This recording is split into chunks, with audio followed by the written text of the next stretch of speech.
Don't vote for Putin.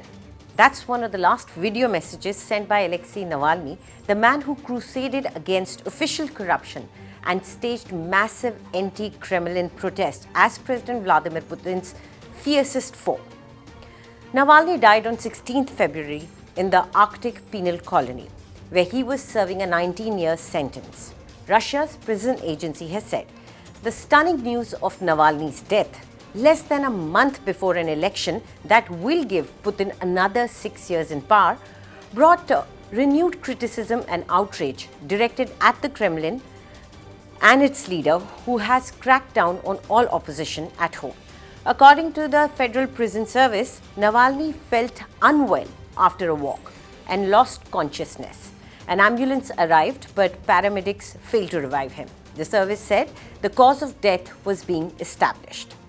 Navalny had been behind bars since January 2021, when he returned to Moscow after recuperating in Germany from nerve agent poisoning that he blamed on the Kremlin. Since then, he received 3 prison sentences, all of which he rejected as politically motivated. Praise for Navalny's bravery poured in from Western leaders and others who have opposed Putin's rule. The opposition leader's health had deteriorated recently, and the cause of death remains unknown for now. But many world leaders said they held Russian authorities ultimately responsible for his death. Kremlin spokesman said that Putin was informed of Navalny's death. Shortly after the death was reported, the Russian SOTA social media channel shared images of the opposition politician Navalny reportedly in court yesterday. In the footage, Navalny is seen standing up and is laughing and joking with a judge via video link.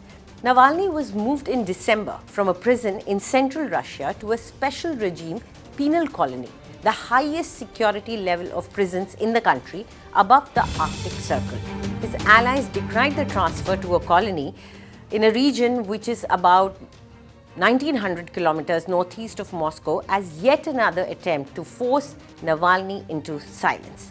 Before his arrest, Navalny campaigned against official corruption, organized major anti-Kremlin protests, and ran for public office. In Putin's Russia, political opponents often faded amid factional disputes or went into exile after imprisonment, suspected poisonings, or other heavy repression. But Navalny grew consistently stronger and reached the apex of the opposition through grit, bravado, and an acute understanding of how social media could circumvent the Kremlin's suffocation of independent news outlets. He faced each setback, whether it was a physical assault or imprisonment, with an intense devotion, confronting dangers with a sardonic wit.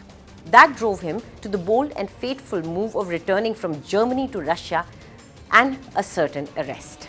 Recently, prison authorities had repeatedly put Navalny in a tiny cell to punish him for minor infractions.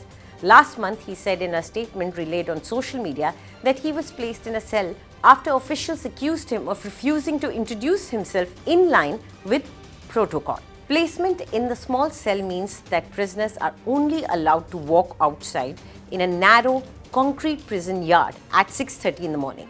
Whenever Putin spoke about Navalny, he made it a point to never mention the activist by name, referring to him as that person or similar wording in an apparent effort to diminish his importance.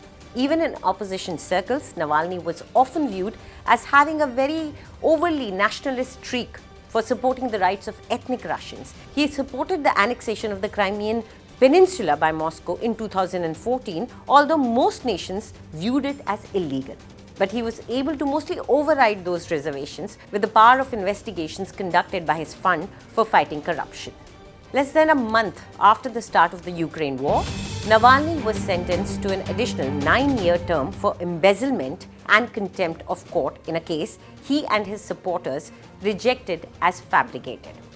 The investigators immediately launched a new probe, and in August 2023, Navalny was convicted on charges of extremism and sentenced to 19 years in prison.